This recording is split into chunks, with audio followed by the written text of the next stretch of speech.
और मेरी सिस्टर को पैसों की ऑफ़र भी हो रही है और धमकियाँ भी आ रही हैं कि अगर हमारे बेटे को कुछ हुआ तो हम आप लोगों को छोड़ेंगे नहीं, वो खुश ना रहा तो आप लोग खुश भी नहीं रहेंगे।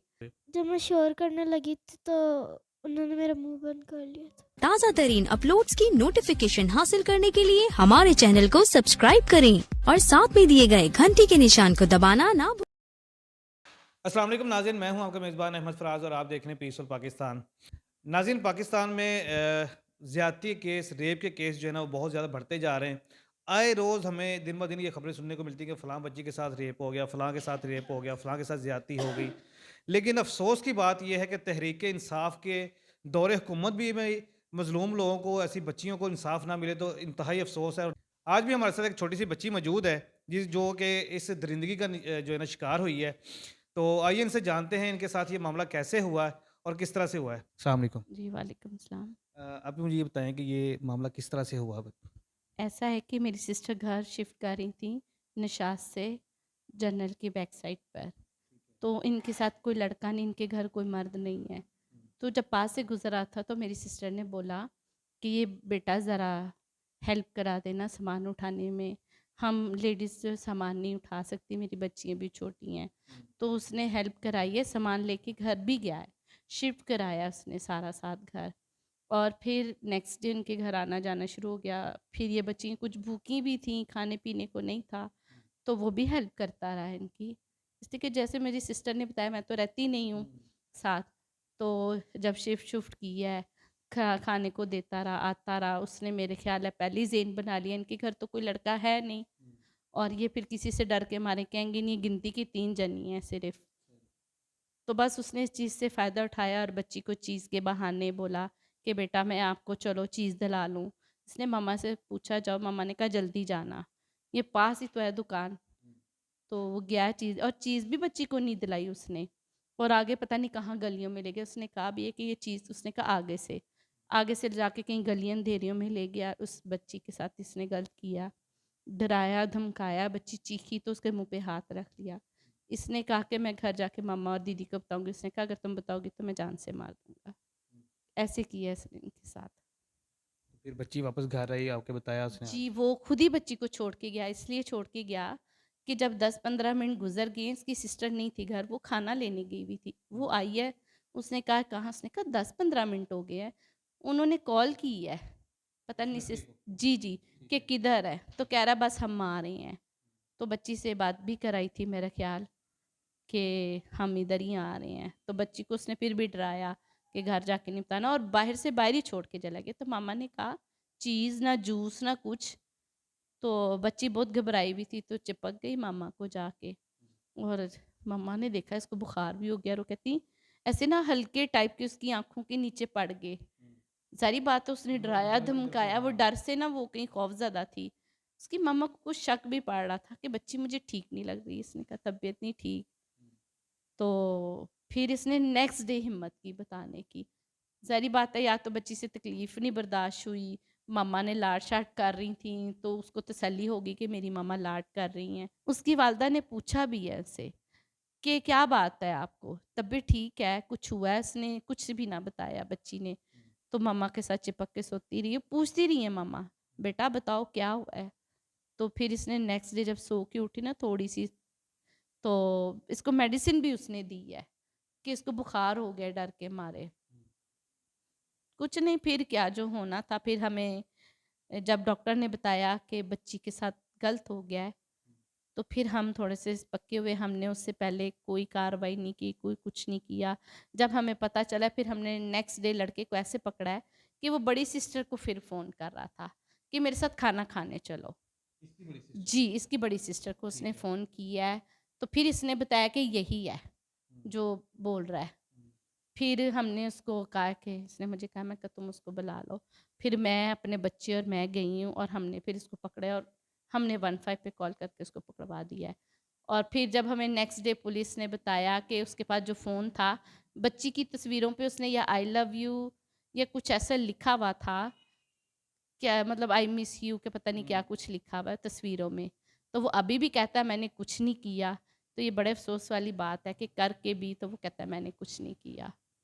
तो मैं चाहती हूँ उसको ज़्यादा से ज़्यादा सज़ा मिले। मुकरने वाला तो सिस्टम बनता ही नहीं यहाँ पे, क्योंकि जब मेडिकल रिपोर्ट आएगी और डीएनए टेस्ट होगा तो साफ पता चल जाएगा कि वो डीएनए किसका है या क्या मामला है। तो नाज़रीन, बच्ची से बात करते हैं, इनसे भी जानते हैं कि क्या मामला है।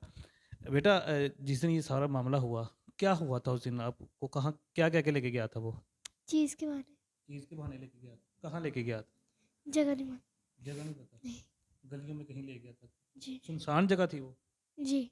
या गली थी कोई? सुनसान जगह थी लेकिन थी गली, तो अंधेरा ही था बस। रात का टाइम था? जी। ठीक है, तो फिर क्या किया उसने?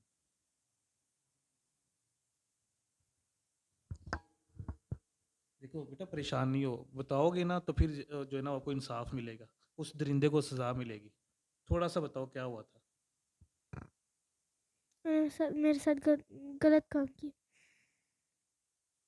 जब उसने आपको पकड़ा है तो आपको आपने कुछ कहा नहीं, उसको शोर-शूर नहीं किया कि ये क्या कर रहे हो? क्यों इस तरह कर रहे हो? जब मैं शोर करने लगी थी तो उन्होंने मेरा मुंह बंद कर लिया था। वो बंद कर लिया? जी। तो वो फिर उसके बाद वो अपने वो डराया धमकाया आपको उसने? जी। क्या कहा था?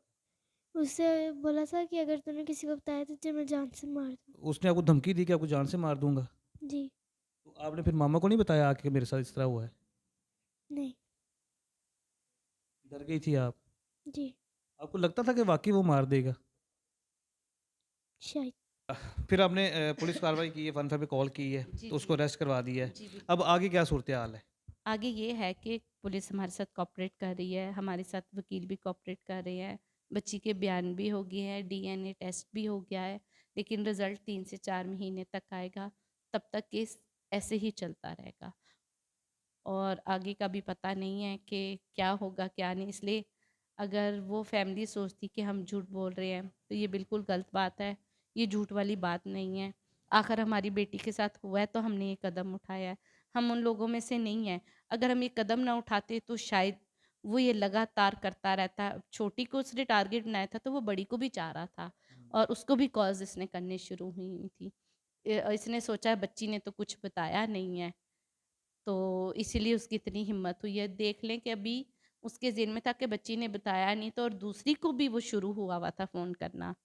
उसके ज़हन में भी नहीं था कि बच्ची बता चुकी है।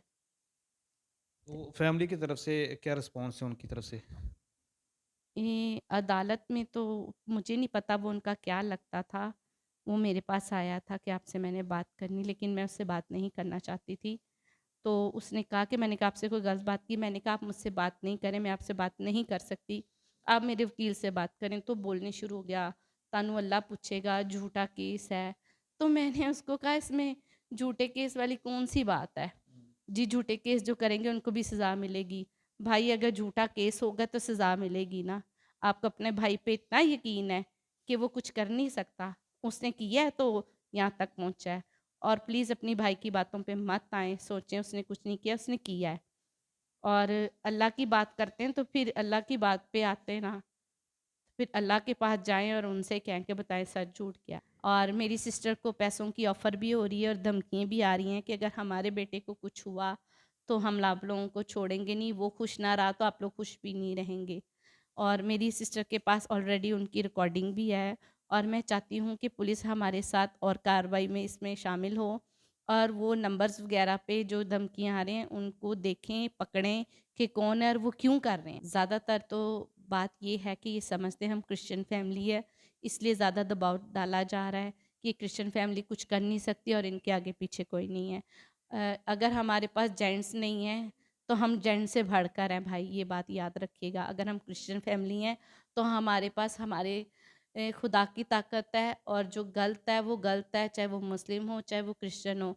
अगर क्रिश्चियन भी कोई गलत करेगा तो वो भी उतना सज़ा का हकदार है, अगर मुस्लिम करेगा तो वो भी उतना सज़ा का हकदार है। Thank you. नाज़रीन, अभी आपने सारी डिटेल्स जानी है कि किस तरह से ये सारा मामला हुआ है। बच्ची चूँकि अभी बड़ी छोटी सी है और डरी भी हुई है और ज़्यादा बात भी कर नहीं सकती है, ना वो उन्होंने की है।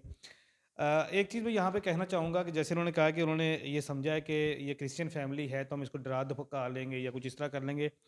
तो देखें, सीधी-सी बात ये है कि क्रिश्चियन वो बाद में है, पहले वो पाकिस्तानी है, ठीक है ना? तो हर पाकिस्तानी का उतना ही हक है जितना कि हमारा हक है। जितने भी अक़लियती हैं पाकिस्तान के अंदर, हमसे ज़्यादा हकूक़ इनके हैं। ठीक है ना? आपको भी वो हकूक़ नहीं मिलते जो इनको मिलते हैं और आपकी ज़िम्मेदारी है कि अक़लियतों की इनकी इज़्ज़त की हिफ़ाज़त करना। आप किन चक्करों में हैं? आप क्या समझते हैं कि आप जो इनके साथ जो मर्ज़ी कर सकते हैं? क्रिश्चियन होना एक अलग से बात है, आप इनकी ज़िम्मेदारी, इनकी इज़्ज़तों की रखवाली, इनकी हर चीज़ करना हमारी ज़िम्मेदारी, हमारा फ़र्ज़ है। बेटा अभी जो सिक्योरिटी इदारे हमारे जो पुलिस वाले ये वीडियो देख रहे हैं, उनसे कोई दरख्वास्त करना चाहेंगी आप? जी। आईजी पंजाब से एक मेरी दरख्वास्त है कि मुझे इंसाफ मिलना चाहिए। मैं ये चाहती हूँ कि जो दरिंदा है उसको सख्त सख्त से सज़ा मिले, आगे किसी बच्चे के साथ और कुछ ना हो। नाज़रीन ने अपील भी की है लेकिन बच्ची चूँकि मैंने पहले बताया कि बहुत डरी हुई है और उससे बोला भी नहीं जा रहा बल्कि ऐसे ना मुसलसल वो रो रही है। तो जो जज़्बाती मामले में वो नहीं बोल सकती इतना। बकाया केस आपके सामने आ गया है। आप कुछ कहना चाहेंगी? जी, मैं बिल्कुल ये कहना चाहूँगी फैमिलीज़ से कि हम लोग जिन पे यकीन करते हैं ना, वही हमारा यकीन तोड़ते हैं। तो प्लीज़ फैमिलीज़, आप जिन पे समझते हैं कि हम इन पे यकीन करते हैं, भरोसा करते हैं, हेल्प करते हैं, वही हमारे साथ सब कुछ करते हैं, इसलिए कि हम उन पे भरोसा करते हैं। तो भरोसा तोड़ने वाले वही होते हैं। हम जिन पे भरोसा नहीं ना करते, हम उनसे बचते ही रहते हैं, लेकिन भरोसा करने वाले हमारा नुकसान करते हैं।